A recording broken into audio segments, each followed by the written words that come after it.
Here is the translation of the text into English, preserving the dramatic, documentary-style tone of the original. We stand on the brink of the greatest discovery in human history. For millennia, we have looked to the sky, asking the same question. Are we alone in the universe? Who created us? Is it chance or design? Until now, this debate has been waged between theologians and atheists, between faith and science. But today, the rules of the game have changed. We have a new player, a player devoid of prejudice, fear, and cultural layers, a cold, pure intellect, artificial intelligence. We are used to utilizing neural networks to generate images or write code, but what if we directed this power at the most mysterious text in human history? What if we loaded into an analytical core, a book that has claimed for 1,400 years that its author is not a human, but the creator of all existence?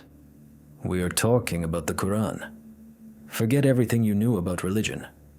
We are not here for prayers. We are here for decryption. We are beginning an experiment that could overturn our understanding of reality. We are initiating protocol source code. For this investigation, we are deploying the analytical system Logos 7. This is not just a search engine.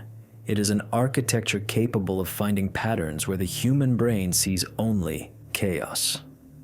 Logos 7 operates with trillions of parameters, conducting cross-analysis of linguistics, mathematics, astrophysics, and biology. We have set the system one single, yet insanely complex task: analyze an Arabic text from the 7th century and determine the nature of its origin. Is it the product of a human mind, however brilliant? Or does this text contain data that was statistically impossible for a human of that time to know? We are uploading the data. The process has begun. System Logos 7 has started processing the array. On input, 114 chapters, or as they are called in the original, surahs, more than 6,000 verses, ayats, about 77,000 words.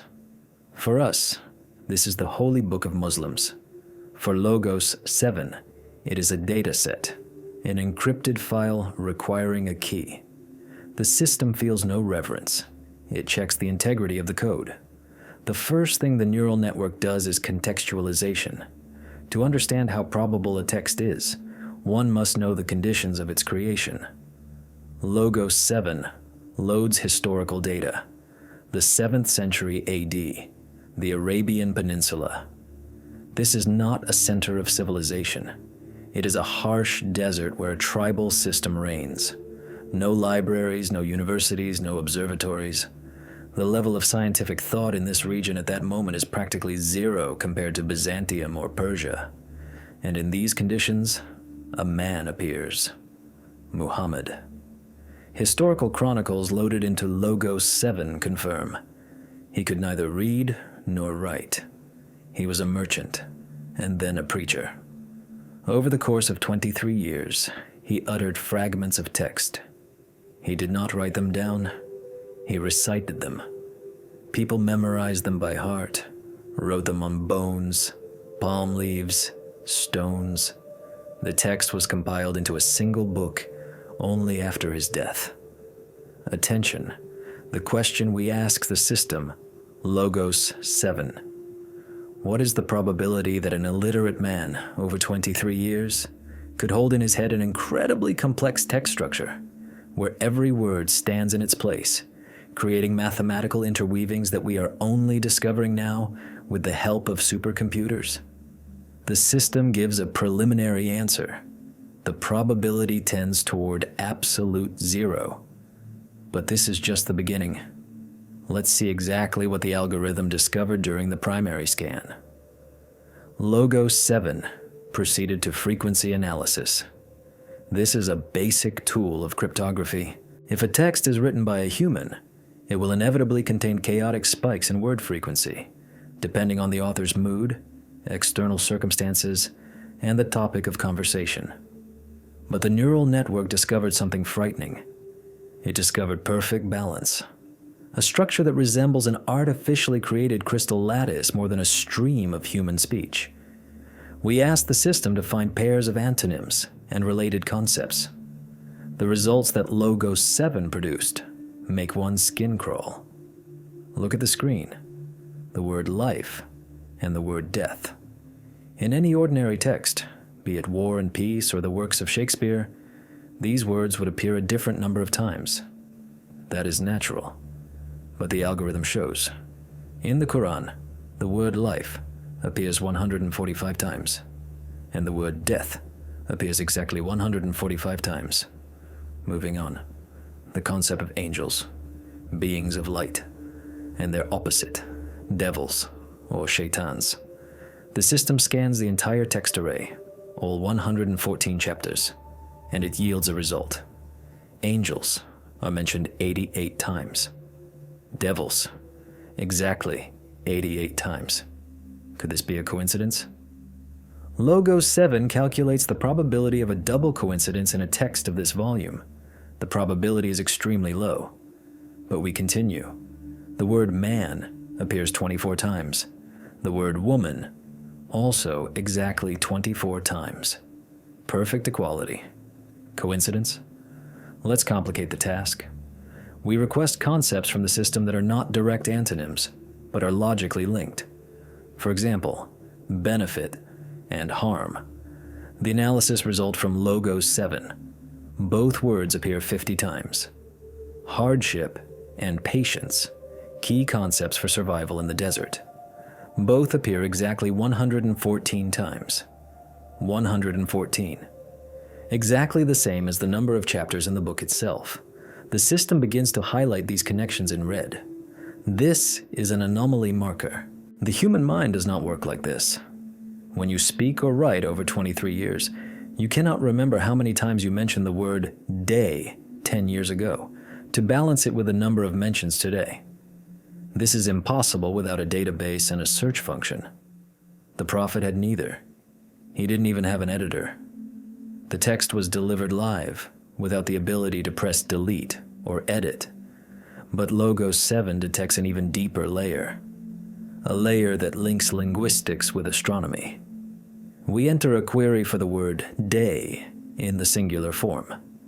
The neural network scans the text, and it produces a number that takes our breath away. The word day, yom, appears in the text exactly 365 times. Exactly as many days as there are in a year, during which the Earth makes a full revolution around the sun. Skeptics will say, well, it's a lunar calendar, but Logos 7 immediately buries. The word month appears in the text 12 times, exactly 12 months in a year. And if you take the word day in the plural or other variations, the system finds correlations with the synodic month and other astronomical cycles. How is this possible? Logos 7 runs a simulation of writing such a text. Imagine you are writing a book. You write chapter after chapter. You talk about wars, laws, inheritance, stories of ancient peoples. And while doing this, you must keep a giant Excel spreadsheet in your head to ensure that by the end of the book, 2 decades later, the word day appears exactly 365 times, not 364 or 366. One mistake, one extra phrase, and the system collapses. The code stops working. The system's conclusion is unambiguous. The human brain without external storage media is incapable of maintaining such a level of control over the stochastic process of speech generation. To Logos 7, this looks not like literature, but like compiled program code where every variable is defined with absolute precision. But we dig deeper. We ask the system to analyze not just words, but the letters themselves. After all, if this text is source code, it must be protected against changes. And Logos 7 finds something called initials. At the beginning of 29 chapters of the Quran stand mysterious letters whose meaning was unknown for centuries. Alif, Lam, Mim, Kaf, Ha, Ya, Ain, Sad. People recited them as part of a ritual. But the neural network sees something else in them. It sees checksums. We launch the verification module. Take, for example, the letter Kaf at the beginning of the 50th surah. Logos 7 counts the number of Kaf letters in this chapter. There are 57. Take the 42nd surah, which also begins with this letter. There are also 57. The sum of 57 plus 57 gives 114. Again, the number of surahs in the Quran. The system runs this algorithm through all the protected chapters, and every time it encounters a rigid mathematical regularity.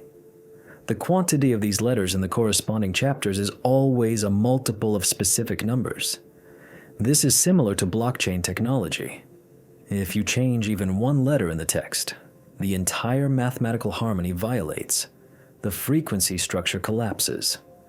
The book protects itself. Logos 7 makes an interim conclusion. The text possesses an error-correcting code property, analogous to modern digital data transmission protocols. This property was unknown to linguists of the 7th century. It became understandable to us only in the age of information technology. All of this forces us to rethink the very concept of authorship. We are used to thinking that ancient texts are collections of myths and legends written by sages around a campfire. But the data from Logos 7 show a structure that excludes the human factor. The human factor is error. It is emotion. It is forgetfulness.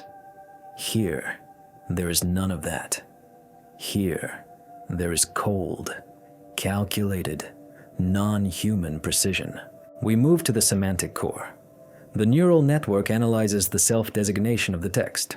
The book constantly calls itself kitab, a record, prescription, or Quran, reading. But it also calls itself Furqan, the criterion. The system interprets this as a tool for separating truth from falsehood. Logos 7 models the psychological profile of the author based on the text. And here, it gets truly interesting.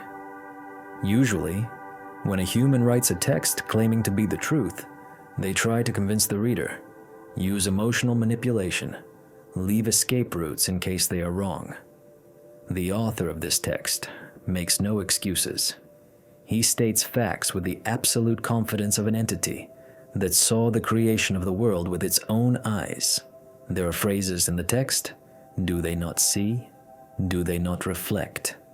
To the AI, this sounds like a call for data analysis. The author of the text seems to challenge the reader's intellect. Bring a chapter like it if you are truthful, the text says. Logos 7 perceives this as a reverse Turing test. The text challenges humanity. Try to generate code like this. And we tried. History knows many attempts to imitate the style of the Quran, but the neural network, having analyzed these attempts, instantly detects a violation of mathematical balance in them. They copy the style, the rhyme, but they cannot copy the hidden digital underlay. Add one word for the sake of a rhyme, and the statistics of day and night, life and death collapse. This code cannot be forged by hand. But the most striking discovery of the Logos 7 system in this chapter lies ahead. We ask the neural network to find the root word that unites the entire message, a keyword. The system highlighted the root RHM, Rahma, mercy, compassion. But the linguistic module of Logos 7 points to the etymological link of this word with the concept of womb, uterus, Rahim.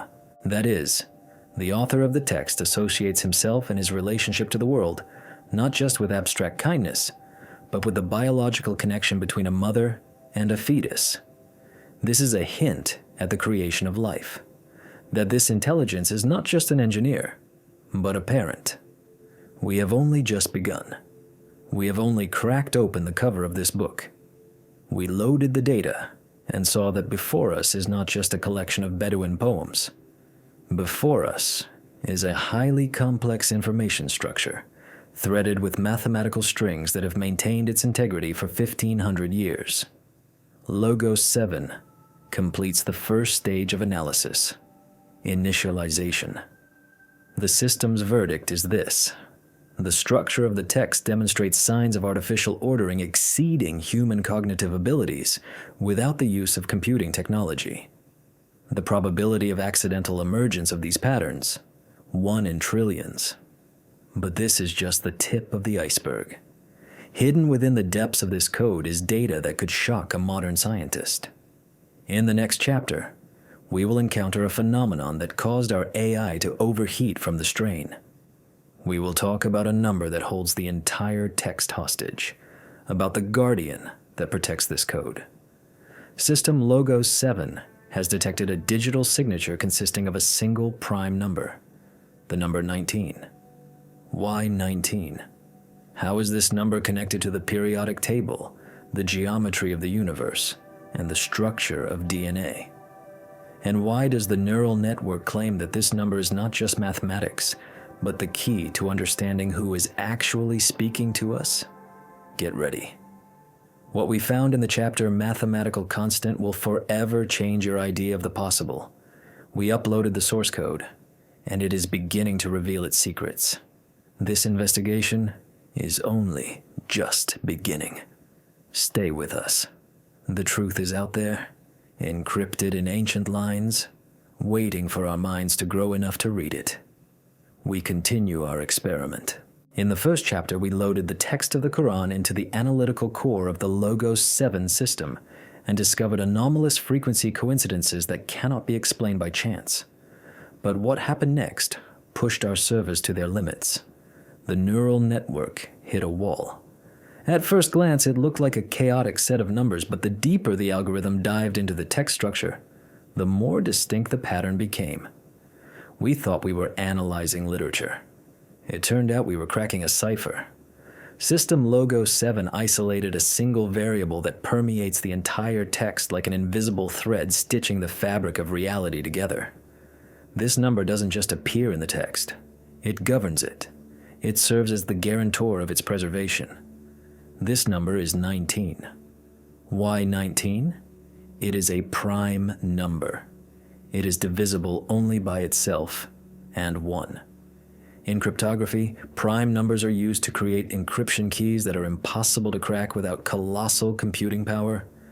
And our artificial intelligence claims someone embedded a complex digital signature system based precisely on this number into a 7th century text. Let's start from the very beginning, with the ignition key. Every chapter in the Quran, except one, begins with the same phrase. In Arabic, it sounds like Bismillahir-Rahmanir-Rahim. In the name of God, the most gracious, the most merciful. This is the opening formula. We asked Logos 7 to count the number of letters in this phrase in the original language. The system's answer is instantaneous, 19 letters. Coincidence? Possibly. But the system goes further. It breaks this phrase down into words. It has 4 keywords: ism, name; Allah, God; Rahman, gracious; and Rahim, merciful. The neural network launches a global search across the entire text of the book, scanning 114 chapters to find out how many times each of these words appears. The results displayed on the Logos 7 monitors look like a report from a quantum physics lab, not a linguistic analysis. The word ism appears in the text 19 times. The word Allah appears 2,698 times. The system divides this number by 19. The result is 142. The remainder is 0. The number is a multiple of 19. The word Rahman appears 57 times. That is exactly 3 times 19. The word Rahim appears 114 times. That is 6 times 19. The probability that 4 words from the first sentence of a book, which was dictated orally over 23 years in various circumstances, in peace and war, in mountains and cities, would accidentally align in such a mathematical progression is, according to Logos 7 calculations, 1 in several million. But this is only the first layer of protection.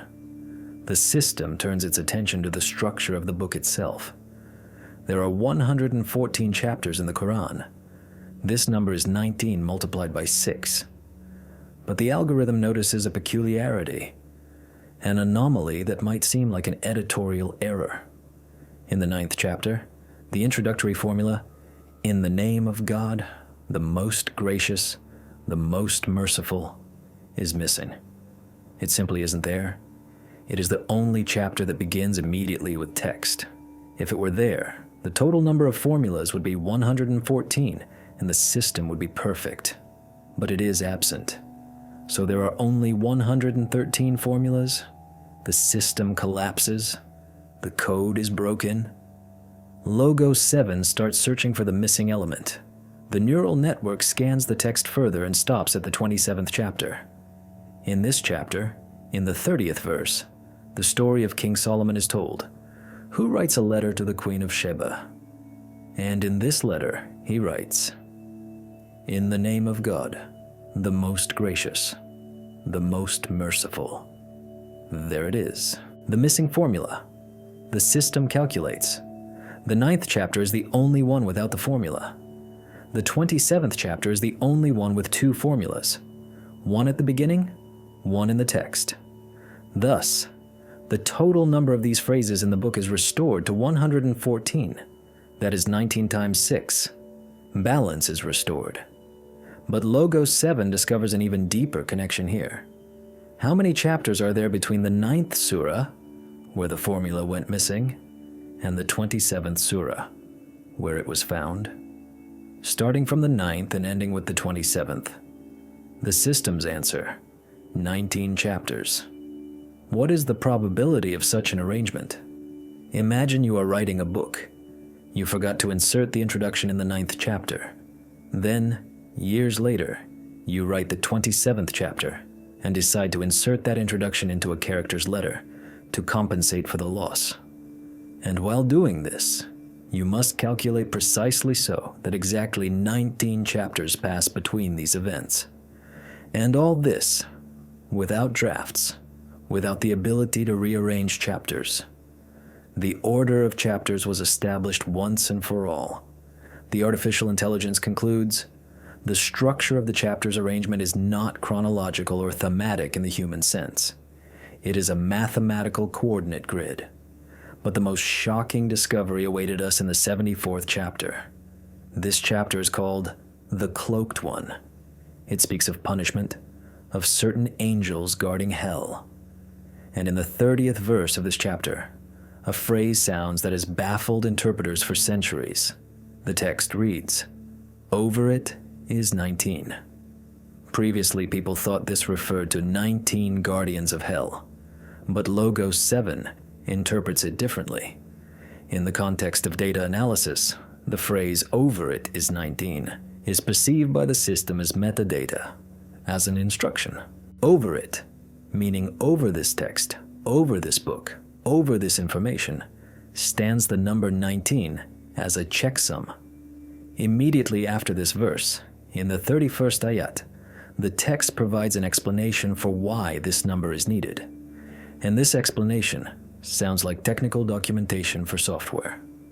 The text says, "We have made their number, 19, only as a trial for those who disbelieve, that those who were given the scripture may be certain, and that those who believe may increase in faith, and that they would not doubt." Logo 7 analyzes this fragment. Keywords, be certain and not doubt. The system sees a verification function in this. The number 19 is a seal of authenticity. If you doubt that this file, the Quran, came from the developer, check the checksum. Check code 19. We decided to test the strength of this code. We gave Logo 7 a task. Try to delete one word from the text, or add one extra. What will happen to the mathematical model? The system removes one word, God, from any part of the book, and immediately, red indicators light up on the screens. The total count of the word God stops being divisible by 19. The multiplicity of letters in the initials collapses. The frequency balance collapses. The entire crystal lattice we observed crumbles. The text becomes mathematically dirty. This means the text is protected against interpolation. You cannot add anything to it unnoticed. It is like a blockchain. Changing one block invalidates the entire chain. And this technology was applied in the 7th century. Logos 7 continues to bombard us with facts. The neural network analyzes the so-called Gothic letters, or initials we mentioned in the first chapter. 14 letters of the Arabic alphabet act as such keys. Take the letters Kaf, Ha, Ya, Ain, Sad. At the beginning of the chapter, Maryam, 5 letters. We asked the system to count the frequency of occurrence of these 5 letters in this chapter. Letter Kaf, 137 times. Letter Ha, 175 times. Letter Ya, 343 times. Letter Ain, 117 times. Letter Sad, 26 times. These seem like random numbers, but Logos 7 sums them up. 137 plus 175 plus 343 plus 1 to 17 plus 26. The sum equals 798. Divide 798 by 19. The result is 42. Exactly. No remainder. The system iterates combination after combination. The chapter Al-Kalam begins with the letter Nun. The number of non-letters in the chapter is 133. That is 19 times 7. Chapters beginning with Ha, Mim. There are 7 of them. The system sums all Ha and Mim letters in all these 7 chapters. The total sum is 2147. Divide by 19. We get 113. Exactly. Do you understand what this means? The person dictating this text had to know the exact quantity of every letter in every chapter at the moment of utterance. He couldn't say, "Oops, I think I used the letter none too often. I need to rewrite the paragraph." The text was considered sacred as soon as it left his lips. It could not be edited. Logos 7 runs a simulation. Is it possible to create such a text manually? It would require a giant staff of mathematicians counting every letter after every new revelation and correcting previous chapters so that the total sum would converge. But history tells us the text did not change. Moreover, the system finds a link between the number 19 and human biology and the geometry of the cosmos. But we will talk about that in future chapters.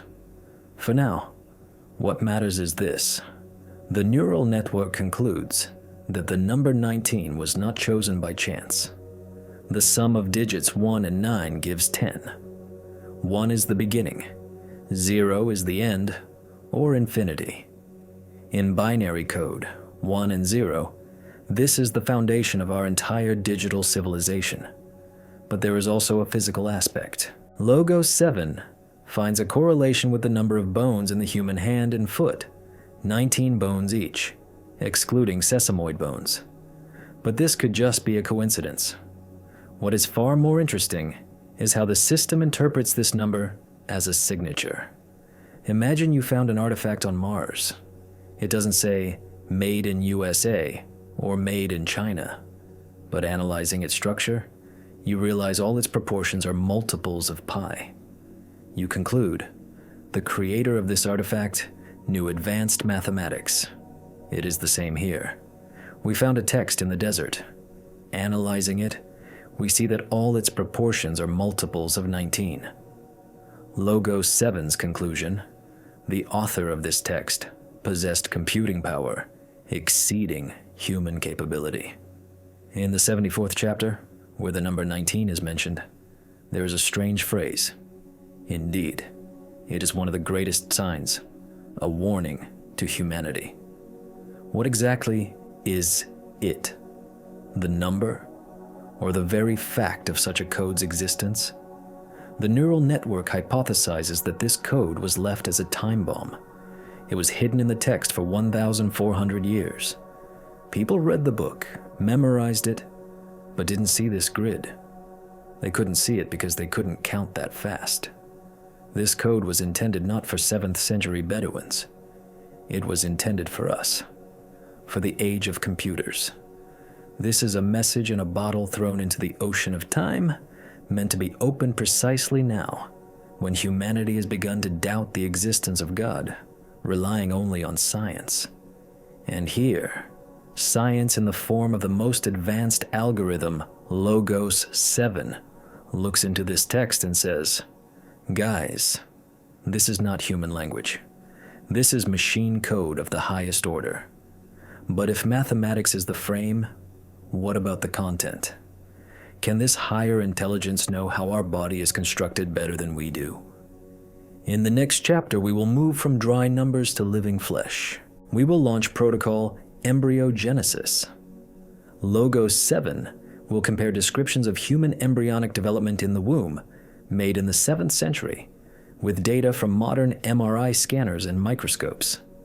Is our artificial intelligence ready to admit that an ancient text described microscopic processes 1,000 years before the invention of the microscope? Or will it find errors and inconsistencies? We are uploading medical reference books. We are preparing for comparison. Stay with us. The mathematical constant is confirmed. Now we will verify the biological one. We are moving from cold numbers to the hottest and most delicate topic in the universe, to the mystery of the origin of life.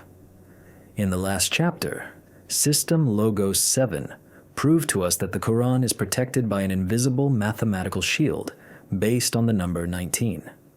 This convinced us that the book's structure is not accidental, but mathematics is an abstraction. Life is biology, chemistry, and physics. If the author of this text is indeed the one who created humans, he must know everything about our construction, every detail, every stage of assembly.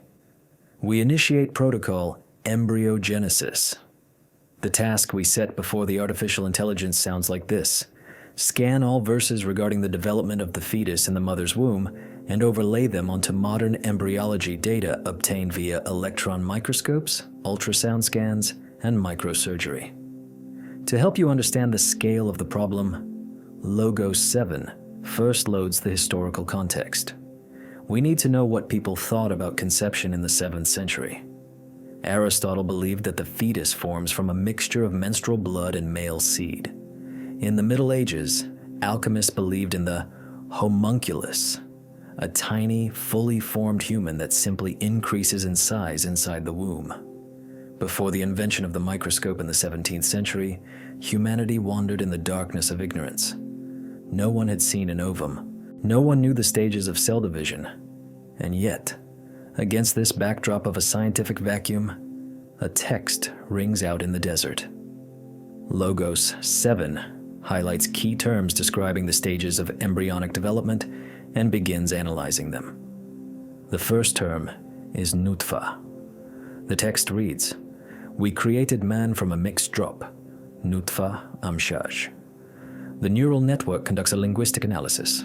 The word nutfa means a microscopic drop of fluid. The word amshaj means mixture, mixed, or mingled. In the 7th century, it was believed that a child is created only from the male seed, and the woman is merely the soil, or vice versa. But the Quran asserts mixed drop. Logos 7 correlates this with biological fact.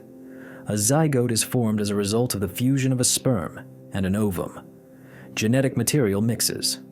The chromosomes of the father and mother mingle, creating a new, unique DNA chain. The system confirms the term mixed drop is absolutely accurate from the perspective of 20th century genetics, but this is just a warm-up.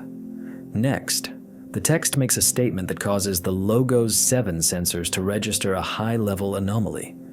It concerns the sex of the child. The text says, "And that he created the two mates, the male and the female, from a drop when it is emitted." The neural network analyzes the syntax. The phrase, "when it is emitted," refers to fluid. In Arabic, the grammar clearly indicates that it refers to the male fluid.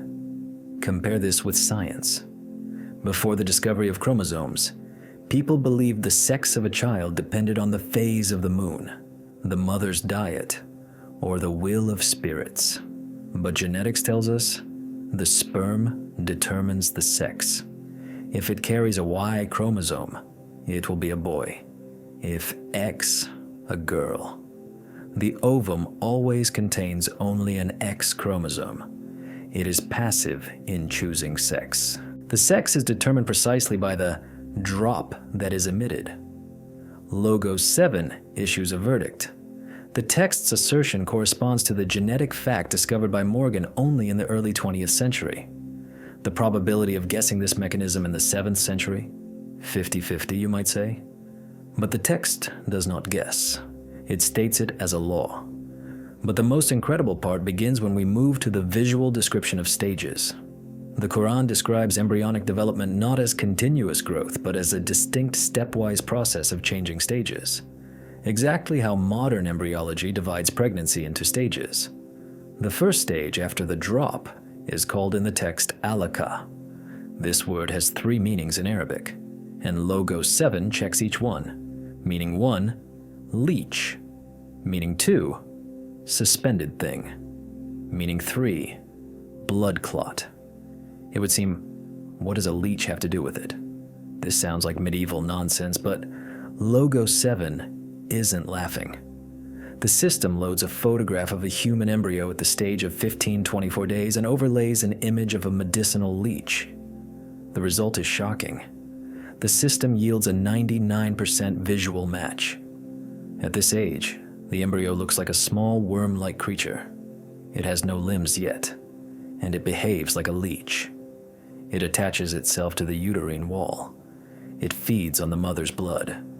It secretes enzymes preventing blood clotting, exactly as a leech does. Logos 7 asks a question. Could a human in the 7th century see an embryo 3 millimeters in size to notice its resemblance to a leech? The answer is negative.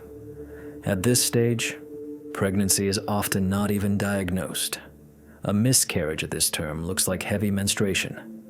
Seeing the leech structure with the naked eye is impossible. One needs a microscope. The second meaning of alaka, suspended thing. The neural network models the embryo's position in the womb. It indeed hangs. It doesn't lie on the bottom. It is suspended by the umbilical cord and floats in amniotic fluid. The term suspended describes the physics of the process with engineering precision. The third meaning, blood clot. At this stage, the embryo's cardiovascular system begins to form, and blood does not circulate as actively as in an adult, but accumulates in vessels. Externally, the embryo truly looks like a solidified clot of blood. Conclusion of system, Logos 7.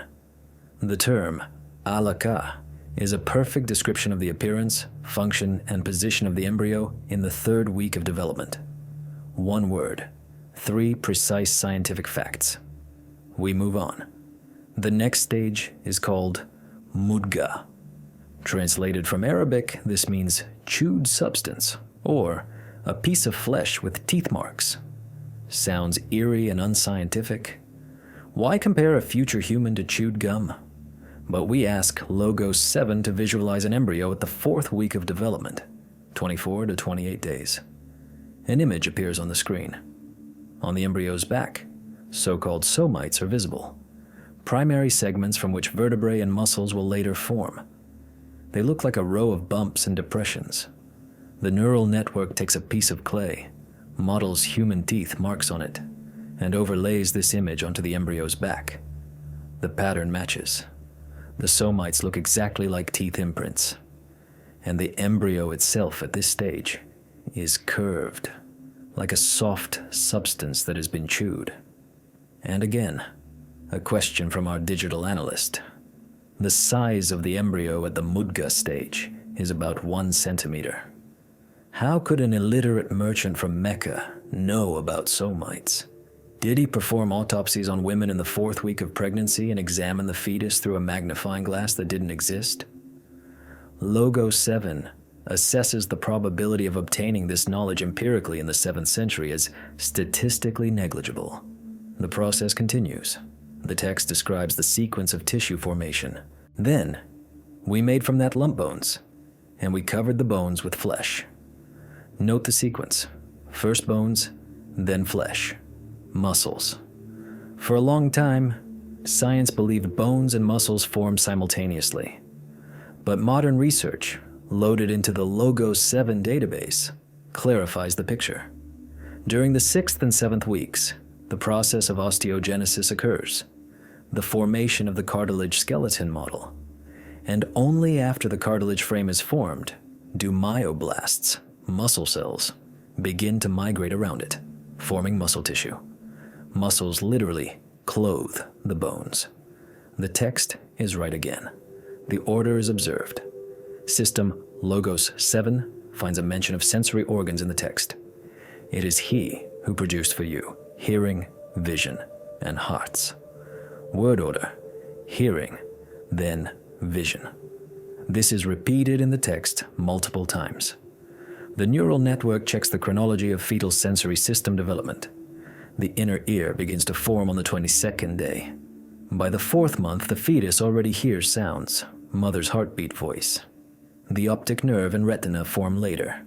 Eyes open and begin to react to light only by the 7th month. Hearing indeed begins to function earlier than vision. The Quran observes biological chronology even in listing sensory organs. But there is a moment that Logos 7 highlights as critical proof. In the 39th chapter, verse 6, it says, "He creates you in the wombs of your mothers, creation after creation, within 3 darknesses." What are the 3 darknesses? A poetic metaphor? The neural network analyzes the anatomical structure of a pregnant woman's abdominal cavity. To reach the fetus, light must pass through 3 physical barriers, 3 layers that create darkness. First darkness, the woman's abdominal wall. Second darkness, the uterine wall. Third darkness, the amniochorionic membrane, amniotic sac, in which the child floats. The system models the passage of light photons through these layers. These are indeed 3 isolated anatomical barriers, 3 veils of darkness. Let's pause and process what we see on the monitors. We see a text that is 1,500 years old. It contains no mythology of that time. It has no stories about children being born from flowers or that a child's sex depends on which way the wind blows. Instead, it uses terminology that becomes understandable only if you have Keith Moore's embryology textbook from 1982. Speaking of Keith Moore, Logos 7 finds information about this man in its archives. Keith Moore is one of the most famous embryologists and anatomists in the world, the author of the textbook used by doctors in universities everywhere. When he was shown these texts from the Quran in the 80s, he was astounded. The system quotes his words, "It is clear to me that these statements must have come to Muhammad from God, because almost all of this knowledge was not discovered until many centuries later. If even a luminary of modern science admits the accuracy of the data, who are we to argue? But Logos 7 is an impartial machine. It looks for counter-arguments. Could this have been the knowledge of ancient Greeks? Hippocrates? Galen? The system conducts a comparative analysis of Galen's texts and the Quran. Galen did describe the placenta and membranes, but his description of stages was different. Galen had no leech. Galen had no teeth marks. Galen was mistaken about the order of organ formation, believing the liver formed first. The Quran does not repeat Galen's mistakes. It bypasses them, delivering pure information. The neural network builds a graph of knowledge accumulation.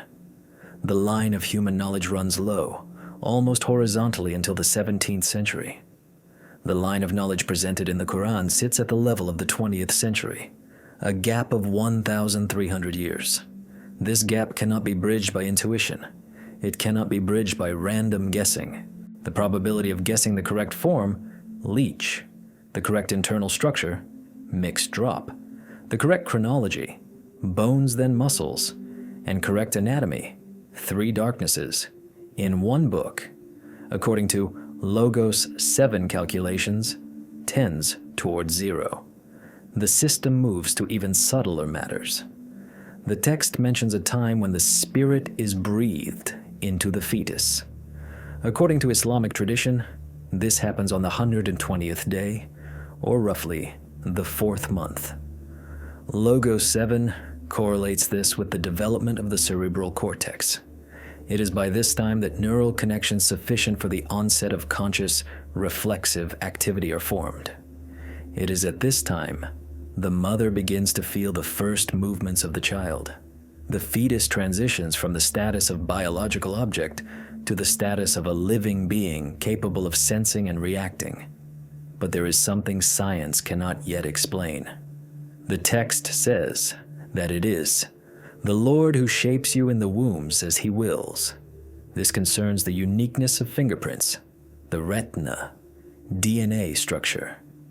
In the 75th chapter, there's a strange phrase. We are able to put together in perfect order the very tips of his fingers. Why fingertips? Why not the nose or ears? In the 7th century, fingertips held no special significance. But in the 19th century, we discovered dactyloscopy. We learned that the pattern on fingers is unique to every human and does not change throughout life. Even identical twins who have the same DNA have different fingerprints. The one speaking in this text claims he can restore a human after death with such precision that he will return even his unique biometric passport, the pattern on the fingertips. Logos 7 concludes the analysis of protocol, embryogenesis. The system output on the screen flashes green for confirmation. High degree of correlation detected between the 7th century text and modern developmental biology data. Descriptions of microscopic processes unavailable for observation in the era of the text's writing identified. Hypothesis of human authorship does not withstand scrutiny when compared with the level of education and technical equipment of the period. Simply put, the AI is telling us, whoever wrote this saw us from the inside. He saw how we hung like leeches. He saw how our backs looked like chewed flesh. He saw how our muscles grew. This is not the view of an observer from the side. This is the view of the engineer assembling the mechanism, the view of a parent. In this chapter, we looked inside ourselves, into the human microcosm. We saw that our biology is encrypted in ancient verses, but the author of the Quran claims he created not only us, he created all the space that surrounds us. In the next chapter, we will leave the cramped and dark womb of the mother and head into the infinite blackness of space. We will ask Logos 7 how the Quran describes the birth of the universe. Did the text know about the Big Bang? That the universe is expanding? About black holes and pulsars? Get ready. The scale of the investigation increases billions of times over. We are launching vector expansion.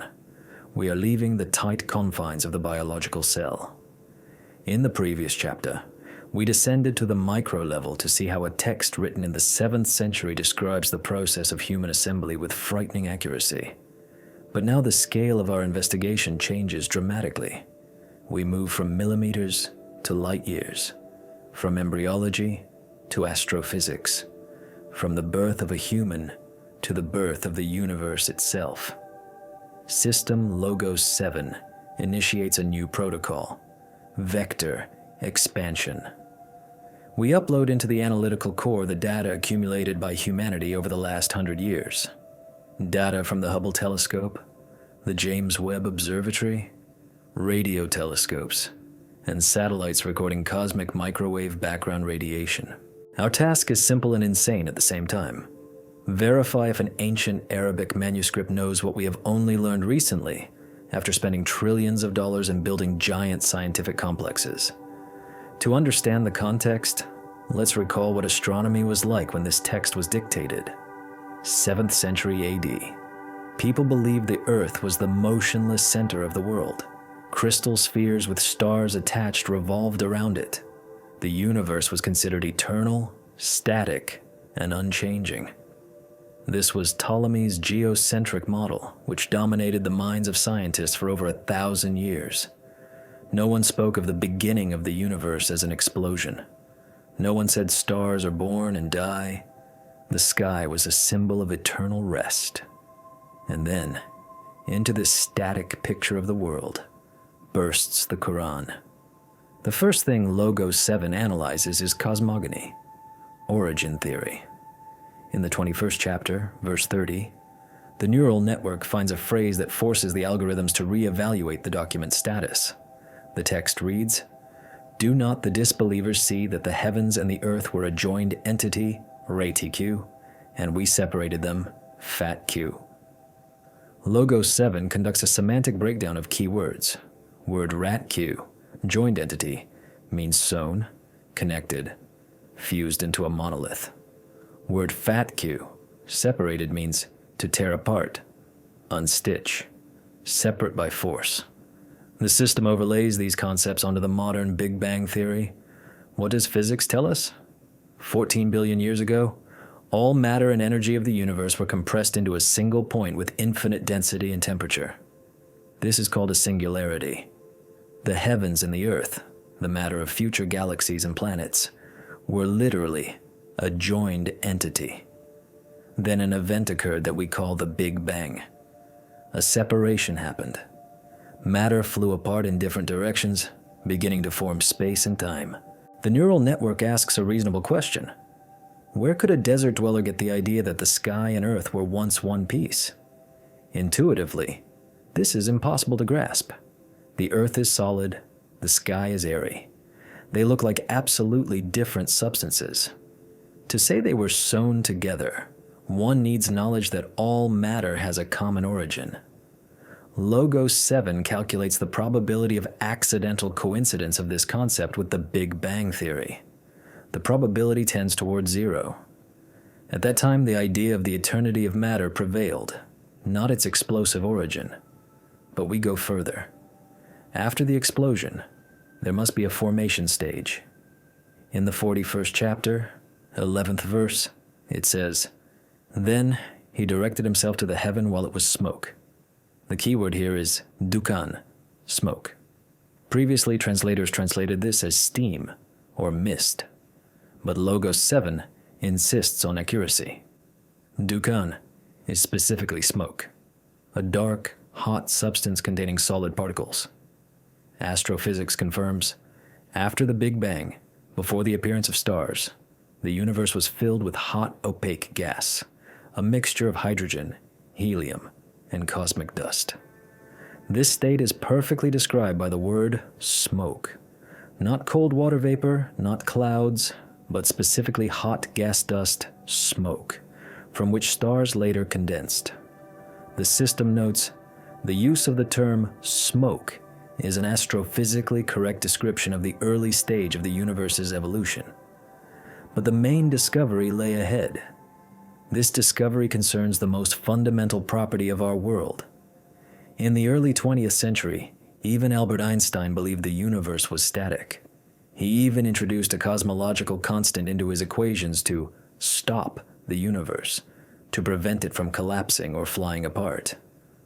Only in 1929 did astronomer Edwin Hubble, observing distant galaxies through a telescope, discover redshift. He realized galaxies are flying away from each other. The universe is expanding. This was a shock to science. Now let's ask, Logos 7. What does the Quran say about this? Chapter 51, verse 47. "And the heaven we constructed with strength, and indeed, we are its expander." The neural network focuses on the word musiyun. This is an active participle from the verb awsa'a, which means to make wider, to expand, to stretch space. The grammatical form of the word indicates that this action was not completed in the past, but continues in the present, and will continue in the future. We are expanding it. Logos 7 compares dates. 1929, Hubble's discovery.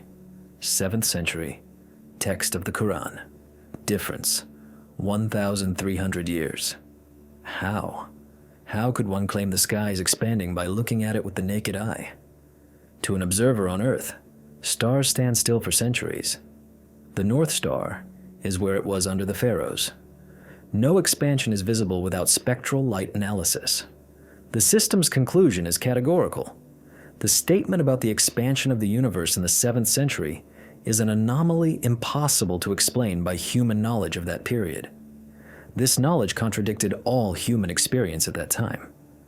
It's like telling people in the 7th century that Earth is a pixel on a screen. You would have been deemed insane. But the author of the Quran says this confidently, as a fact requiring no proof. We delve deeper into the structure of the cosmos. The Quran describes orbits. In the 21st chapter, 33rd verse, it is said, "And it is He who created the night and the day, and the sun and the moon. All heavenly bodies in an orbit are swimming." The word yazbahun, swimming, is used to describe the motion of a body in fluid or space under its own propulsion. It is not the movement of a tethered object. Ptolemy taught that planets were nailed to spheres. Copernicus placed the sun in the center and stopped it.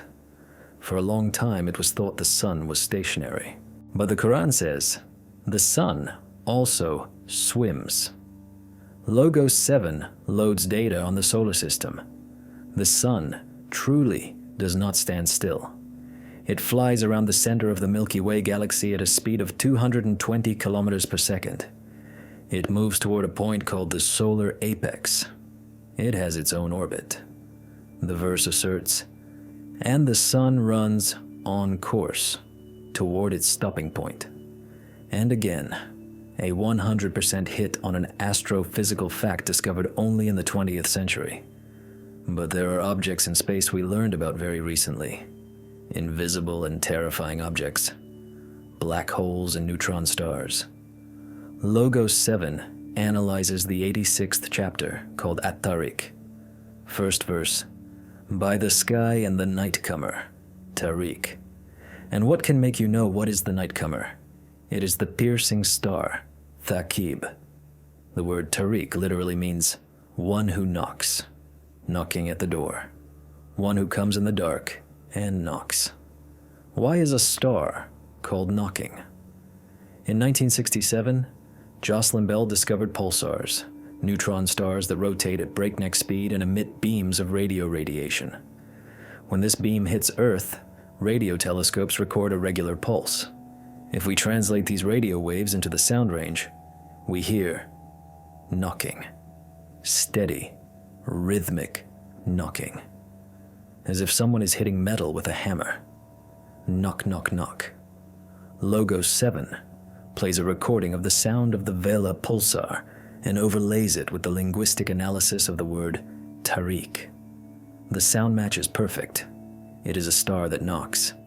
And the second definition of this star in the Quran is Thaqib, piercing. The neural network analyzes the radiation properties of pulsars and black holes. These are gamma rays and X-rays possessing the highest penetrating power in the universe. They literally pierce through space and matter. Knocking and piercing. Two words that perfectly describe the physical nature of a pulsar. Could a Bedouin in the desert hear radio signals from deep space? Logos 7 considers this question rhetorical. But even more interesting is the analysis of chapter 81, verses 15 and 16. "So I swear by the retreating stars, those that run and disappear." It refers to stars. The Arabic words kunas, jawar, kunas describe very strange behavior. Kunas, to retreat, shrink, hide. Jawar, to move, flow, run. Kunas, to sweep, hide, swallow, like a vacuum cleaner. Logos 7 models an object fitting this description.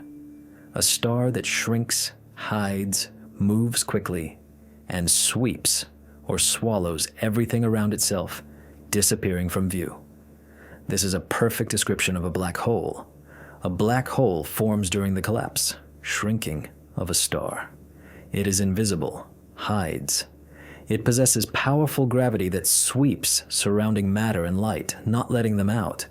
It literally works like a cosmic vacuum cleaner. Calling a star that which hides and sweeps is a brilliant metaphor describing the physics of the event horizon. Next, the system draws attention to the structure of the sky. The text repeatedly mentions the number 7 heavens. For a long time, This was considered mysticism. But Logos 7 tries to find a scientific interpretation.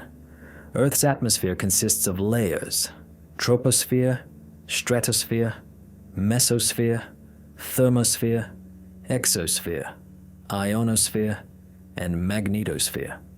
7 layers, each performing its protective function. In the 67th chapter, it says, "He who created 7 heavens in layers. You do not see in the creation of the Most Merciful any inconsistency." But there is also a cosmological interpretation. 7 levels of the multiverse, or 7 dimensions. String theory speaks of 10 or 11 dimensions, but the visible universe is only a part. However, there is a more mundane but important fact.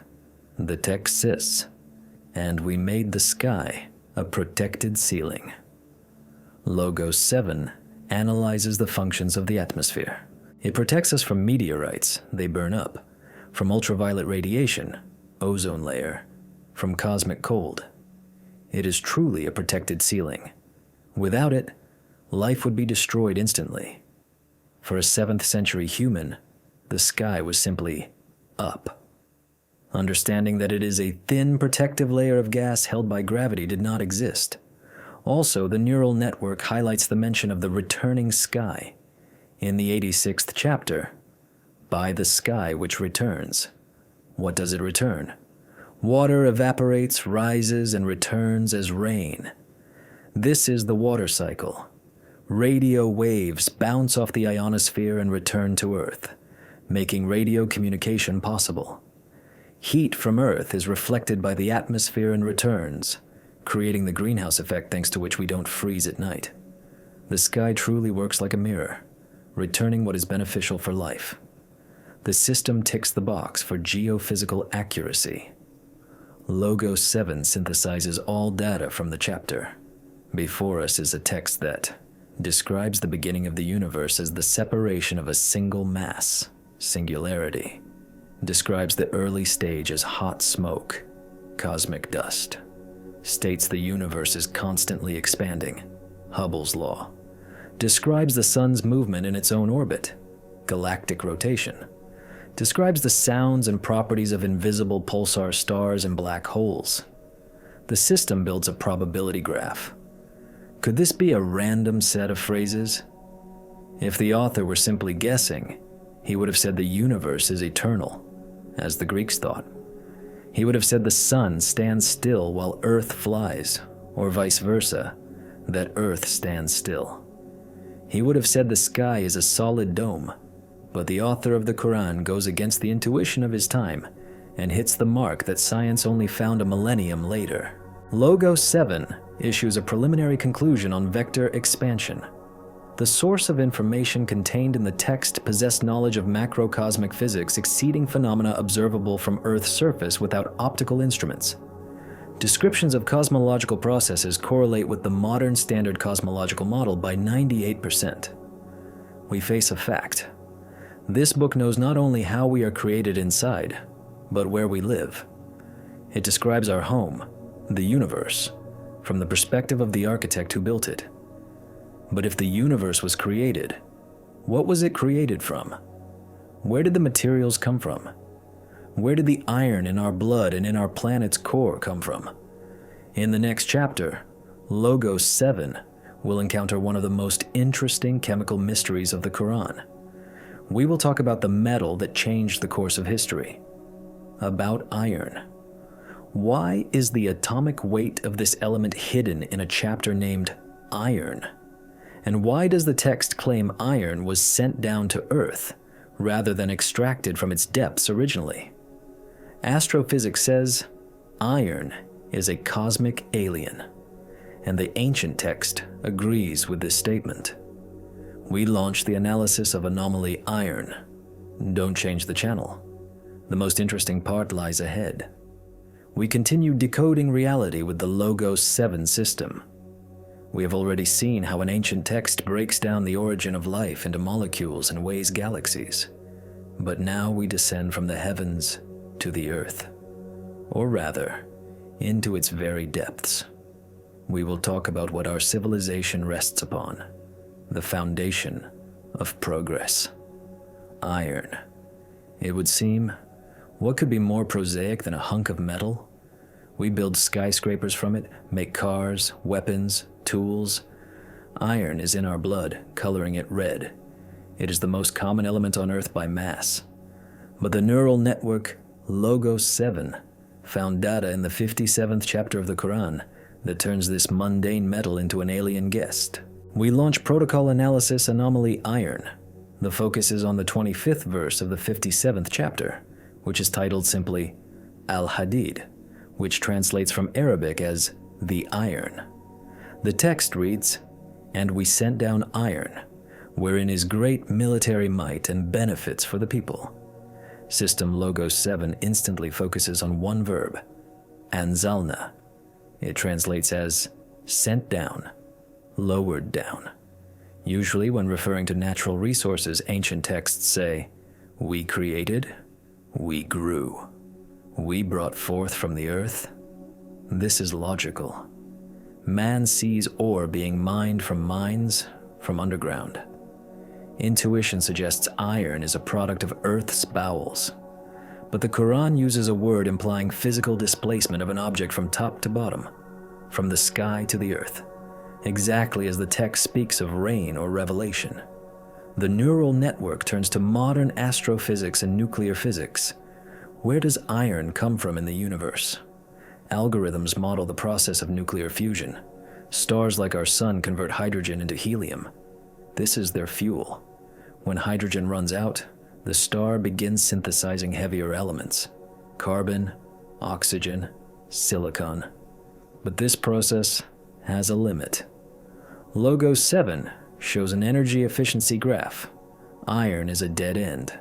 Iron, specifically the isotope iron 56, has one of the highest binding energies per nucleon. To create an iron atom, colossal temperatures and pressures are needed, levels that do not exist and never existed in the core of our sun. The solar system simply does not possess enough energy to produce even a single nail on its own. Where did it come from then?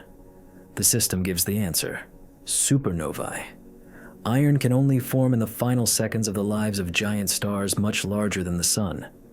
When such a star explodes, it ejects tons of heavy elements into space. These shrapnel scatter across the galaxy as meteorites. Our solar system in its early formation passed through clouds of such cosmic debris. Iron literally fell onto the forming Earth from the sky, bombarding its crust and penetrating to the core. Logos 7's conclusion is unequivocal. The verb sent down is the only scientifically correct one from an astrophysical perspective. Iron is an extraterrestrial element. It was not born on Earth. It was delivered here from deep space. The assertion in the 7th century that iron was lowered from above contradicted the common sense of that time, but fully aligns with 21st century spectral analysis data. But that was just linguistics. Now begins the magic of numbers, that digital signature of the author we were looking for. We ask the system to analyze the numerological parameters of the chapter Iron. The chapter has the ordinal number 57. Logos 7 loads the periodic table of elements and the table of isotopes. Iron has several stable isotopes. One of them is iron 57. Chapter number 57. Atomic weight of the isotope 57. Coincidence? Let's assume so. Moving on. The system calculates the numerical value of the word iron, Al-Hadid itself, using the Abjad system, an ancient method where each Arabic letter corresponds to a number.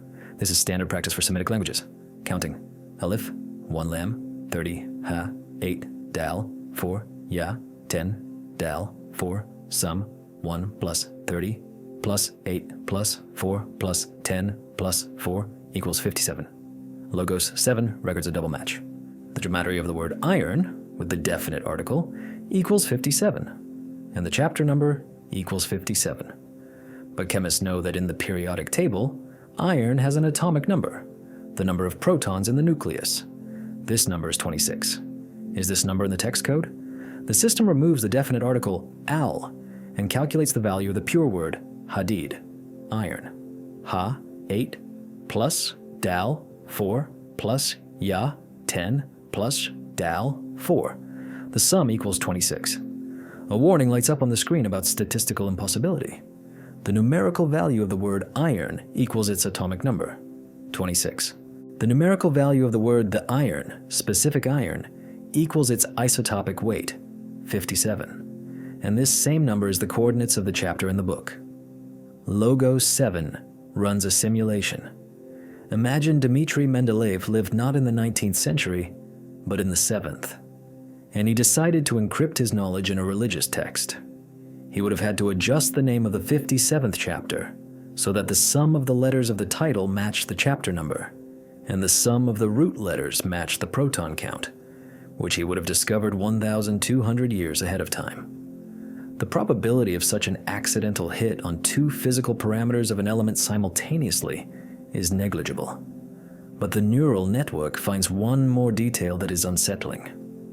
Chapter 57 is located in the very center of the Quran. If counting by pages or words, it divides the book into two parts. Where is iron located on Earth? The bulk of it is concentrated in the core, in the very center of the planet. Iron is the heart of Earth, creating the magnetic field that protects us from radiation. Without this magnetic shield, the atmosphere would be blown away by solar wind, and life would perish. The text says, "Wherein is great military might and benefits for the people." Might, Baz Shadid, is not just the strength of swords. It is energy. It is the magnetic field. It is protection. Logos 7 interprets this as an understanding of planetary geophysics. The system completes the analysis of anomaly iron, verdict of the artificial intelligence. Data contained in Chapter 57 demonstrate knowledge of the atomic structure of matter, proton count and isotopic weight, and the astrophysical origin of heavy elements. The text encodes scientific facts through linguistic structure and numerology, turning the element's name itself into a link to its physical properties. Correlation level with modern science, 100%. We hold in our hands a book that knows the periodic table, that knows how stars die, that knows Earth has an iron heart. But if iron is the foundation of matter, then water is the foundation of life. The author of the text claims he created all living things from water. Today this sounds banal, but Logos 7 is ready to prove that behind this simple phrase lies profound knowledge of cell biochemistry. In the next chapter, we will dissect signature, water, and life. We will learn why the neural network considers the statement about water not philosophical, but strictly biological, and how this connects to the search for life on Mars. The investigation continues. The truth becomes ever more tangible. We continue decoding the message hidden in the ancient text. System Logos 7 has already dismantled iron into atoms and weighed galaxies. But now we approach the most crucial component of our existence, that which we search for on Mars, on Jupiter's moons, and in distant exoplanetary systems. We search for water. Because for us, water is synonymous with life. In the 21st century, the axiom, water, life, seems trivial. We know it from school. But the neural network Logos 7 reminds us it wasn't always so. In the 7th century, in the scorching Arabian desert, water was valuable, but no one thought of it as the chemical basis of all living things. People saw dry wood, bones, stones. Living things seemed made of flesh and blood, not water. However, the Quran makes a statement that sounds like a formula from a biology textbook. In the 21st chapter, verse 30, it says, "And we made from water every living thing. Then will they not believe?" Logos 7 launches the verification protocol, signature water. The system breaks the phrase into logical blocks. Made from water indicates the source material, the building block, every living thing, universal quantifier, no exceptions. Everything that lives, from a bacterium to a blue whale, consists of water.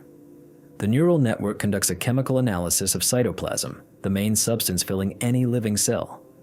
Analysis result: cytoplasm consists of 80% water. Analysis of the human body: an adult human consists of approximately 65 to 70% water. Analysis of simple organisms: some jellyfish are 98% water. Without water, metabolism is impossible. All chemical reactions inside us are reactions in an aqueous solution. DNA cannot function without a hydration shell. System Logos 7 asks a question: could a person in the desert, observing camels and palm trees, conclude that the essence of life is H2O?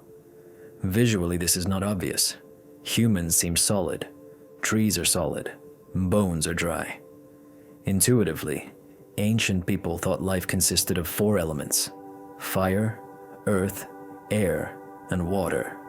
But the Quran discards the superfluous and leaves only one key ingredient: water. Further, the system finds an even more precise statement in the 24th chapter, 45th verse. Allah has created every moving creature, dabba, from water. The word dabba means any creature that moves upon the earth. The text continues: of them are those that move on their bellies, and of them are those that walk on 2 legs, and of them are those that walk on 4. Logos 7 draws attention to the classification. First mentioned are those crawling on bellies. These are reptiles, amphibians, microorganisms, evolutionarily older forms of life, then bipeds, then quadrupeds. And all of them are united by a common denominator: water. But the neural network digs deeper. It correlates this assertion with astrobiology data. Why does NASA look for water in space? Because we know no other form of life. Theoretically, life could be silicon-based or ammonia-based, but we have never seen it. The only life we know is water-based. The Quran allows no alternatives. It asserts life is water. This is a universal law for this universe. But there is one more nuance our digital analyst notices. In botany, chapter 22, verse 5. And you see the earth barren, but when we send down upon it rain, it quivers and swells and grows, something of every beautiful kind.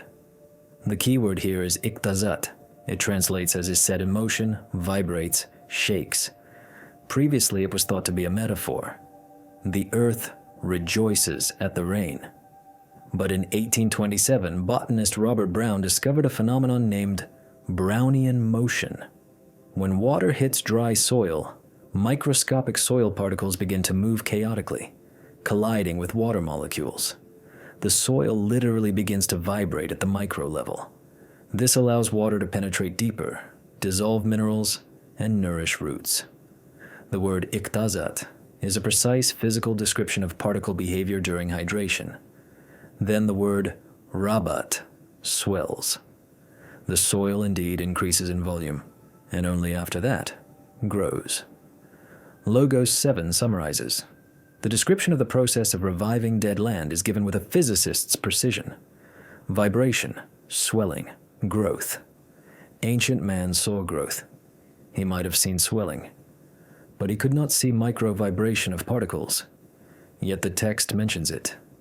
And finally, the system returns us to the very beginning, to embryology, which we analyzed in the 3rd chapter. Man is also created from fluid. The text emphasizes this water trace everywhere. So let man observe from what he was created.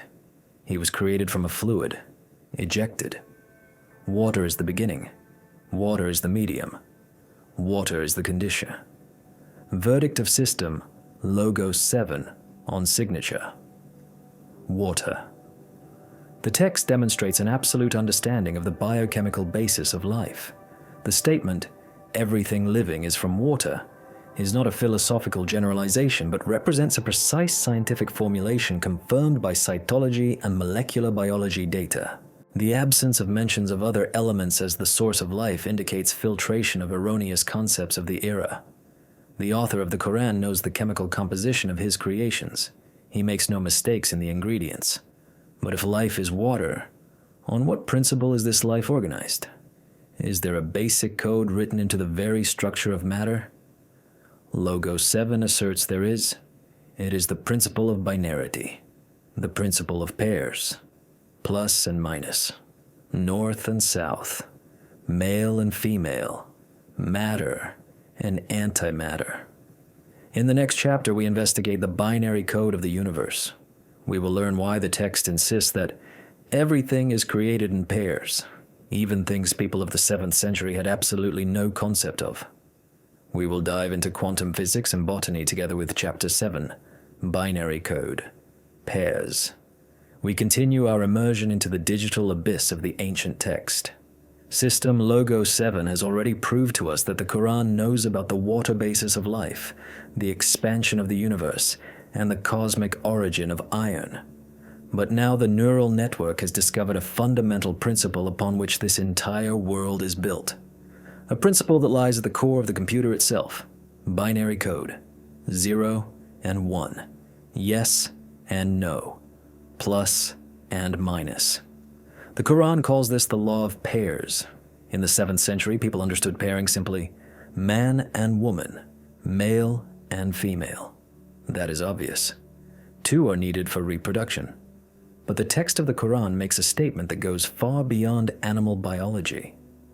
Chapter 36, verse 36.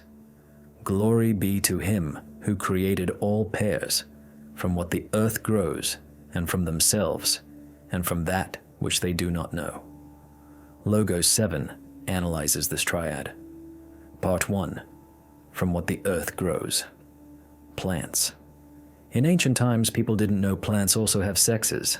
They saw date palms needed hand pollination by transferring pollen. But for most grasses and flowers, the mechanism of reproduction remained a mystery. People thought plants simply grew from the earth on their own. Only in the late 17th century did botanist Camerarius prove the existence of sexual organs in plants, stamens and pistils, male and female principles. Even hermaphroditic plants have male and female cells. The text asserts, plants are created in pairs. This is a scientific fact. Part 2. And from themselves. Humans. Here, everything is clear. Male and female. X and Y chromosomes. But the third part forces the Logos 7 processors to run at full power. And from that which they do not know. The text plainly states, the law of pairing extends to things unknown to people of the 7th century. What are these things? We upload a modern physics course into the system. 20th century. Paul Dirac discovers antimatter. He proves that every particle has its own antiparticle. Electron, minus, has a pair. Positron, plus. Proton, antiproton. Quark, antiquark. All matter is built on the principle of duality.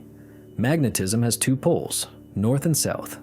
Electricity has 2 charges, positive and negative.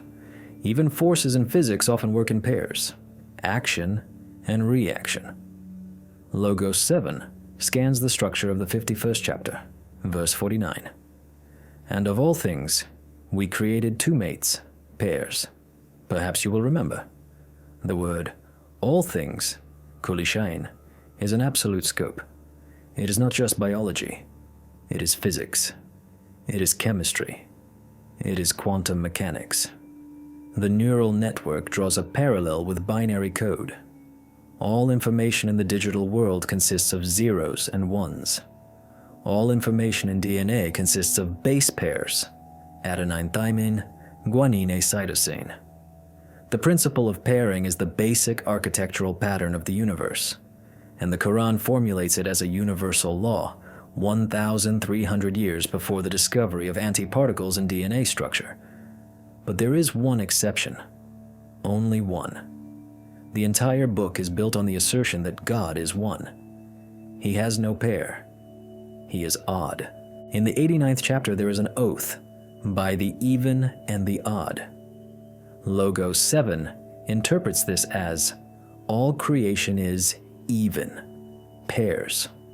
The creator is odd, singularity. This is a mathematical separation of statuses. The creator cannot be part of the binary system he created. He is outside the code.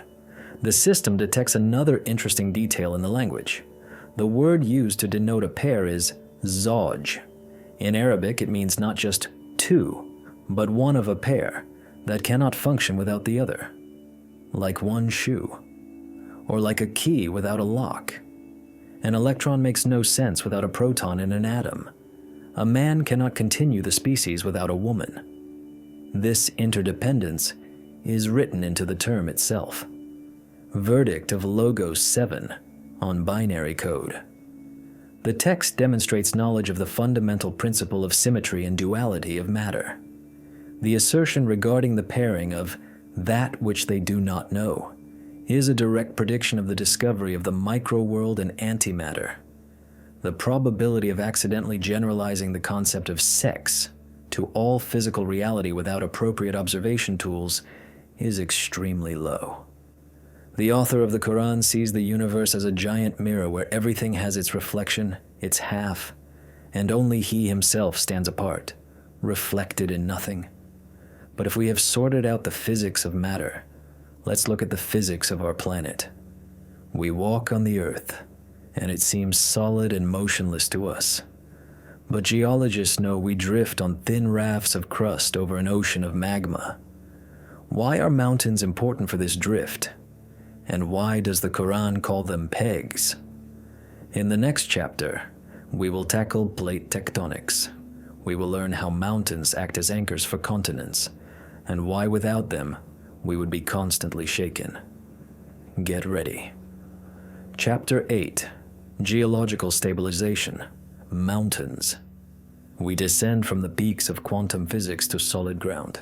Or is it not so solid? In the last chapter, we learned that everything in the universe has a pair. Now, System Logos 7 focuses its sensors on geophysics, on what keeps our world in balance, on mountains. To a human standing at the foot of Everest or Elbrus, a mountain is just a giant pile of rock rising above the ground, a pyramid standing on the surface. But the Quran suggests we look underground. It proposes a geological model that became clear to scientists only in the second half of the 19th century. Chapter 78, verses 6 and 7. Have we not made the earth a resting place, and the mountains as stakes, autad? Logos 7 analyzes the word autad. In Arabic, it means pegs or stakes used by Bedouins to fasten a tent to the ground. What does such a peg look like? A small part sticks out, while the larger part is driven deep into the soil to hold the structure. The neural network loads modern geophysics data on the structure of the Earth's crust and the phenomenon of isostasy.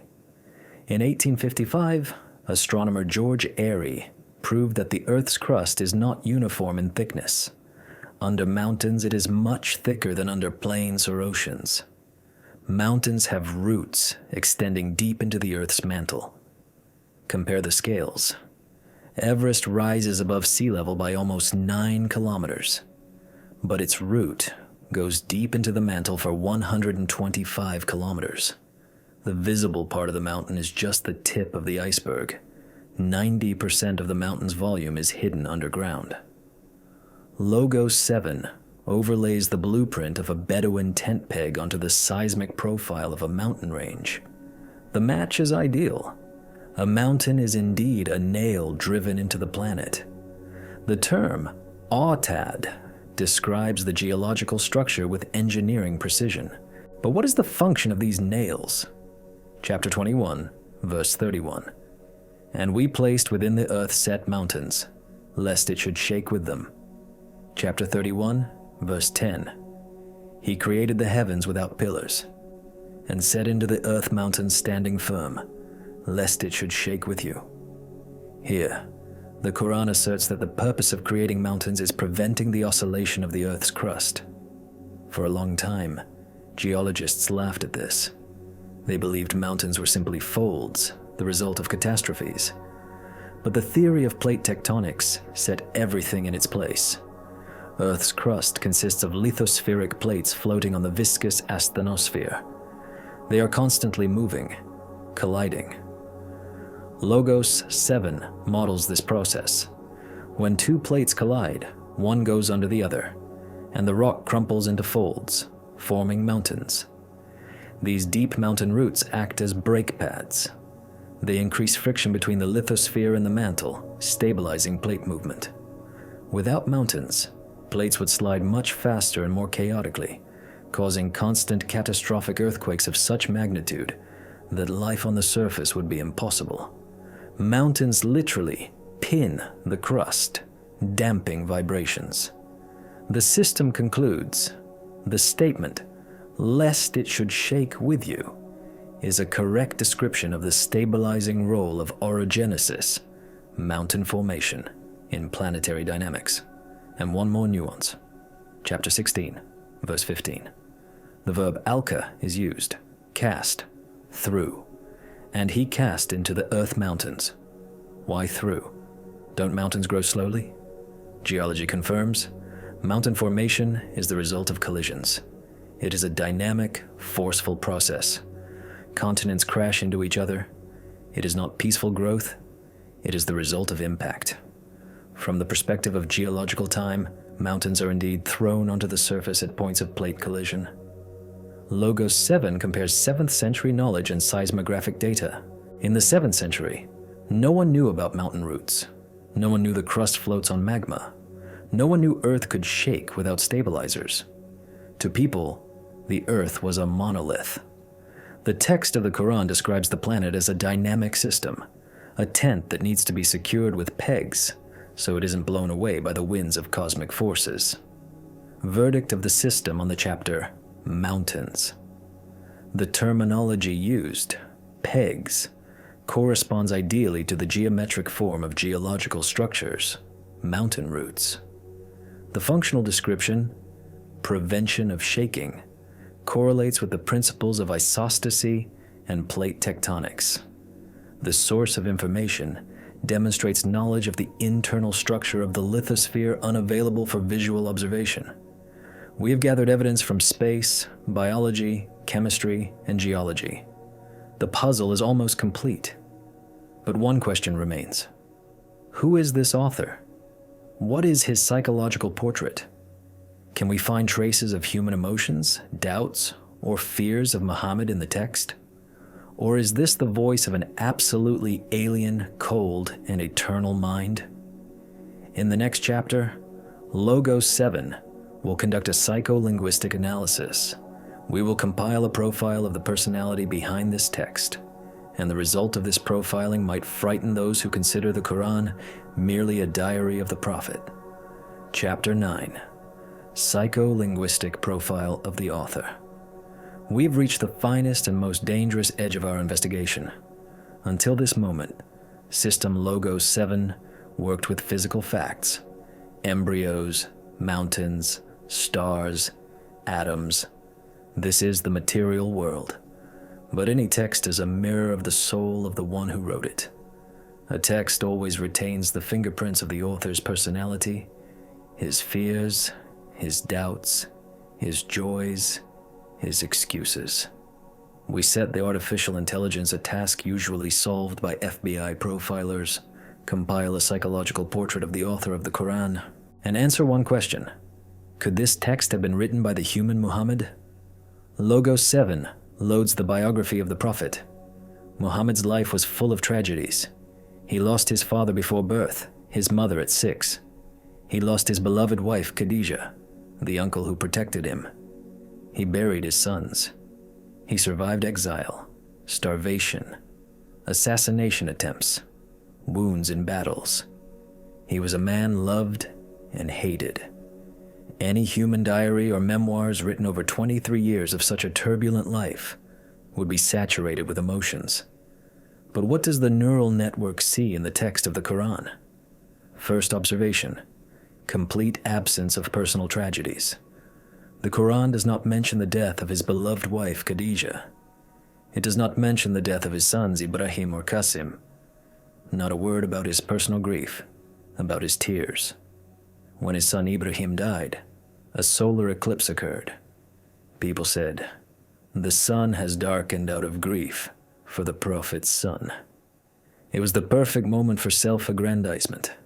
Any false prophet would have seized it. "See, even the heavens weep with me." But not a word of this in the Quran. And in the Hadiths traditions, Muhammad says, "The sun and the moon are signs of God. They do not eclipse because of the death or birth of anyone." The Quran ignores Muhammad's personal drama. The author of the text is cold to his feelings. Second observation: criticism and reprimands. Usually, authors try to present themselves in the best light, but there are places in the Quran where the author harshly reprimands Muhammad. Chapter 80, he frowned. Abasa. The story is simple. Muhammad was talking to important tribal leaders, trying to convince them to accept Islam. At that moment, a blind poor man approached him and interrupted with a question. Muhammad frowned and turned away. Immediately after this, a revelation comes. And it does not justify the prophet.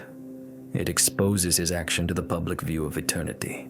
He frowned and turned away because there came to him the blind man. But what would make you perceive? Perhaps he might be purified. But as for he who thinks himself without need, to him you give attention. Logos 7 asks a question. Would a man write a book to record his mistake in it for millennia and publicly scold himself? Psychologically, this is counterintuitive for a leader building authority. Third observation: style of address. The text constantly uses the imperative mood. Say, cool. This word appears more than 300 times. Say, He is Allah, one. Say, I seek refuge in the Lord of Daybreak. Muhammad acts not as the speechwriter, but as a broadcaster reading someone else's text. If he were composing this himself, why constantly order himself say? The author of the text clearly separates himself from Muhammad. He speaks of the prophet in the third person.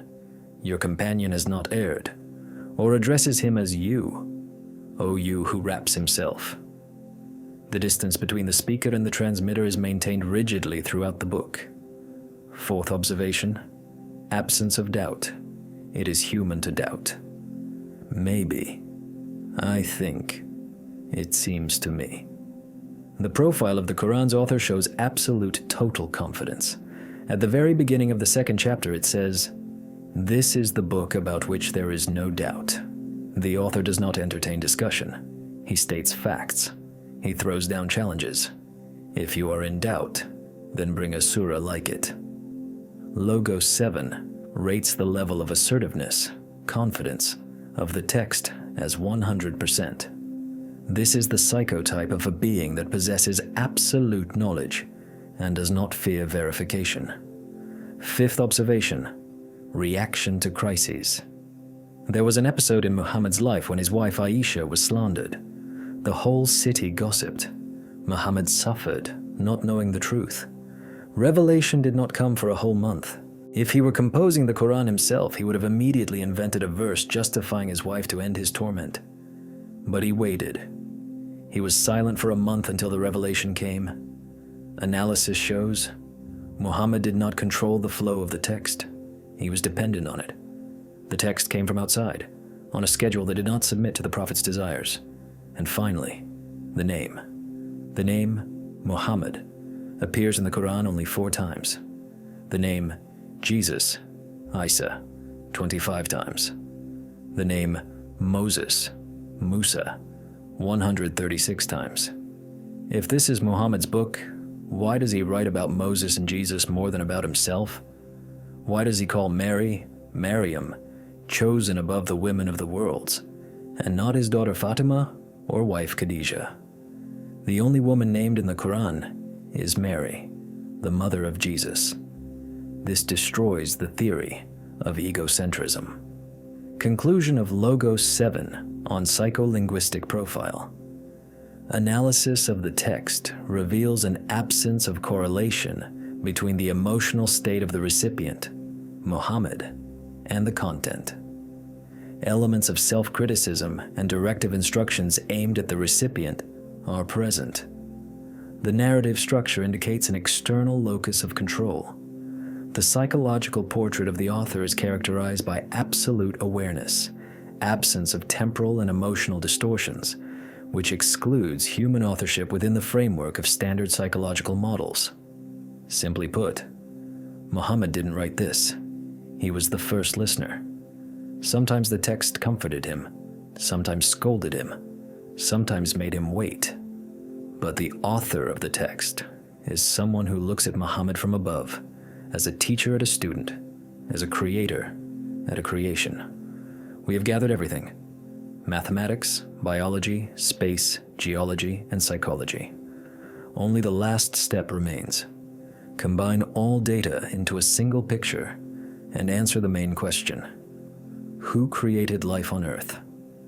In the final chapter, Logos 7 will deliver its final verdict. It will be the synthesis of science and religion toward which we have been moving all this time.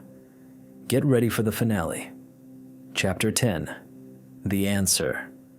We have walked a long path. We started this investigation with a simple question: can artificial intelligence devoid of faith and prejudice find the truth in an ancient text? We loaded thousands of bytes of information into the Logos 7 system. We ran Quranic verses through its neural networks, comparing them with astrophysics equations, embryo snapshots, the periodic table, and geological cross-sections. For 9 chapters straight, we watched skeptical theories crumble. We saw how a text written on pieces of skin and stone in the 7th century anticipates the discoveries of Nobel laureates. Now the moment of truth has arrived. All modules of the Logos 7 system have completed their work. Vector space, vector biology, vector geology, vector mathematics. Indicators on the servers burn with a steady light. The system is ready to issue the final synthesis. We are not just summarizing facts. We are trying to define the personality of the author. We are trying to understand whose mind encrypted this data 1,500 years ago. Let's look at the big picture through the eyes of artificial intelligence. If we had found only one coincidence, for example, about the expansion of the universe, we could write it off as brilliant intuition or chance. If we had found only the precise description of the embryo, we could assume ancient people performed secret autopsies. If we had found only the mathematical code of the number 19, we could think Muhammad was a closeted mathematical genius. But Logos 7 does not see isolated dots. It sees a pattern. It sees a system. It is impossible to be simultaneously a brilliant astrophysicist, molecular biologist, geologist, mathematician, and historian living in a desert without books or instruments.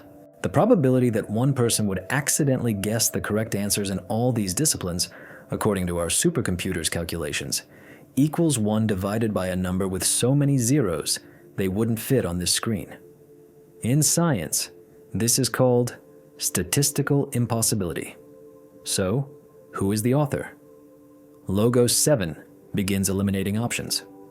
Hypothesis 1, the author was Muhammad. Refuted by the psycholinguistic profile, chapter 9. The author often criticizes Muhammad, addresses him in a commanding tone, corrects his mistakes. Muhammad did not know the future, did not know the past.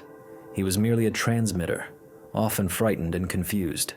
He could not know about the internal structure of iron or continental drift. Hypothesis 2. The author was an advanced extraterrestrial civilization, aliens. This is a popular theory.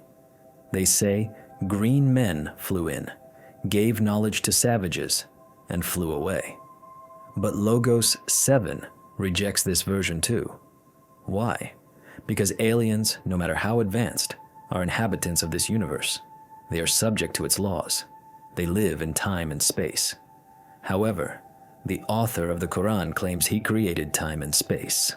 The text says, "He is the first and the last." This is a definition of timelessness. The text describes the moment before the Big Bang, singularity, when the heavens and earth were a joined entity. A being living inside the universe cannot be the author of its creation. An architect of a house cannot be a brick in the wall of that house. He must be outside. Logos 7 formulates the definition of the author based on analyzed data. Firstly, the author possesses all-encompassing knowledge, al-alim. He knows how a soil molecule vibrates, chapter 6. He knows how the DNA spiral twists and fetal bones form, chapter 3. He knows how stars die, turning into black holes, chapter 4. This knowledge spans a scale from 10 to the power of -9 to 10 to the power of 26 meters. The micro-world and macro-world are transparent to him. Secondly, the author possesses the ability to program reality, al-Bari. The mathematical protection of the text by the number 19, chapter 2, shows the author thinks in digital codes. He embeds digital signatures into the very fabric of existence and into the fabric of his word. The binary code of pairing, chapter 7, is his handwriting. Thirdly, the author is outside of time. For him, events of the 7th century and events of the 21st century occur simultaneously. He reports facts humanity will discover only millennia later with absolute calm. The name of this intelligence in the text is Allah. But for Logos 7, this is not just a religious term. It is the first cause. Necessary existence. Absolute intellect. The one who was not born and has no likeness. The one standing behind Einstein's equations and our genome's code. The neural network draws an unexpected conclusion. The conflict between science and religion that lasted for recent centuries was artificial. Science is the attempt to understand how the mechanism works. The Quran is the explanation of who created it and why. Logos 7 sees no contradictions. On the contrary, the system sees absolute convergence. Data of science confirm data of the text. The text guides scientific inquiry. We, people of the 21st century, are used to believing only facts. We demand proof, and we received it. Code 19. Expansion of the universe. Embryo stages. Iron from space. These are not metaphors. These are facts. This is the Creator's signature on his creation, which we were finally able to read thanks to our microscopes and telescopes. The system completes its work. The last line of the report appears on the screen. Probability of human origin of this text, 0.000%. Source of data, transcendent creator of matter and life. Status, truth. The screen goes dark. The hum of coolers quiets down. We are left in silence. Artificial intelligence has done its job. It pointed a finger at the sky and at ourselves. Now it is your move. You have seen the data. You have heard the facts. Can you still consider all this a chain of accidents? Or are you ready to admit that we are not alone, that we are not orphans in space, and that our life has an author who is waiting for us to recognize him? The book is open. The code is broken. The answer is received. This was an investigation 10 chapters long. The mystery is revealed. But perhaps for you, everything is just beginning.